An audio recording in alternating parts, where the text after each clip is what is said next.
Bonjour tout le monde et bon mercredi. Bienvenue à La Vie en Estrie. À mes côtés se trouve un passionné d'art plastique. C'est un artiste d'origine française, mais qui habite à Sherbrooke. Ses toiles sont exposées un petit peu partout, à Québec, à Montréal, à Charlevoix, à Magog et même à Toronto, et même du côté de Valcourt. Son exposition Ondes de choc voudra vous faire déplacer pour aller contempler ses œuvres qui sont magnifiques. Je vous présente l'artiste François Aguier. François, bienvenue.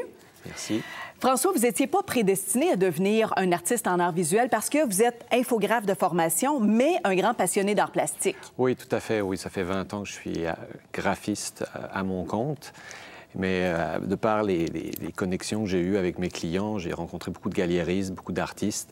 Puis ça m'a donné la piqûre un peu. Puis à force de parler avec eux, ils me disent « Vas-y, laisse-toi aller. » Lance-toi. Lance-toi dans le domaine. Et puis, c'est comme ça que c'est arrivé par hasard. Un jour, j'ai apporté des toiles à une galerie à Magog, à la galerie Courtemanche. Puis, on regardait les toiles. Et il y a une cliente qui rentre, puis qui regarde les toiles, puis elle fait le tour. Puis elle revient nous voir, puis elle pointe ma toile en disant « C'est celle-là que je veux acheter ». Sauf que la toile n'était pas à vendre. Mais non, vous veniez d'arriver dans la galerie. C'est ça, c'était juste, j'apportais des tableaux pour qu'on en discute, pour voir si ça pouvait les intéresser, parce que ce sont des amis. Puis là, ça a allumé une petite lumière. On s'est dit, tiens, peut-être qu'on pourrait aller un petit peu plus loin dans la démarche. Et puis, c'est comme ça que 3-4 mois plus tard, j'ai fait ma première exposition à Magog au mois de septembre. Puis ça a déboulé comme ça.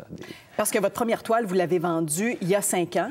Donc, oui. En 2010, est-ce que vous aviez déjà tenu un pinceau dans vos mains avant 2010? Non, j'avais une connaissance très académique de l'art, mais la façon dont je travaille, c'est sur mes bases d'infographiste. Donc, quand j'arrive devant la toile, je sais déjà où est-ce que je m'en vais parce que j'ai déjà travaillé ma toile sur ordinateur.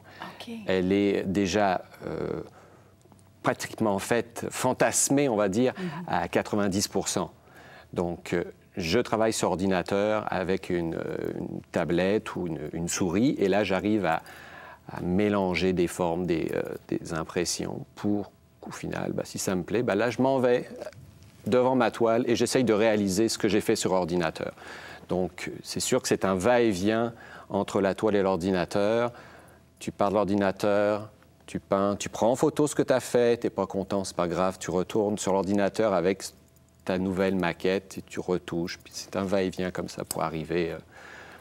C'est un procédé quand même peu particulier. On va regarder tout de suite des images de votre exposition, François, pour que les gens puissent comprendre vos toiles. Elles sont vraiment très, très belles. Les toiles sont présentées jusqu'à la fin du mois d'août au Centre culturel Yvonne L. Bombardier. Et ça s'intitule « Ondes de choc ». Et vous allez voir, les toiles sont très différentes les unes des autres. Oui, il y a toute une série qu'on voit en premier lieu. C'est la série Skyline. Où ce sont des représentations de métropole, mais de façon très variée, allant du réalisme, on représente la ville comme Montréal avec un trait blanc sur un fond bleu, c'est ce qu'on voit à l'instant, et le tout avec un fini époxy qu'on appelle un fini très brillant, qui donne aux couleurs une vivacité très, très intéressante. Là, c'est l'autre genre, c'est de l'abstraction lyrique, c'est plus un défouloir, on va dire, de peinture. Mais, de mon point de vue, c'est ce qui est le plus dur à faire. Ah oui, pourquoi? On pense que faire n'importe quoi, c'est facile. Non. Faut que tout soit placé. Le moindre trait peut complètement chambouler la toile, alors que dans les représentations de ville, c'est un petit peu plus simple, c'est plus structuré. Il y a plus j'ai établi des règles.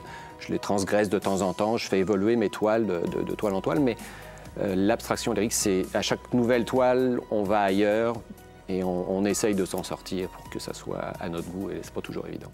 Mais en travaillant entre l'ordinateur et la toile, vous vous retrouvez jamais devant une toile blanche à vous demander, par où je commence? C'est devant un ordinateur blanc, si je peux m'exprimer ainsi, que vous vous dites, où est-ce que je commence? En général, il y a une phase de recherche d'images. En fait, c'est pas de la recherche, je suis toujours en train de regarder des livres sur ordinateur ou des sites web où tu rencontres des choses qui te marquent.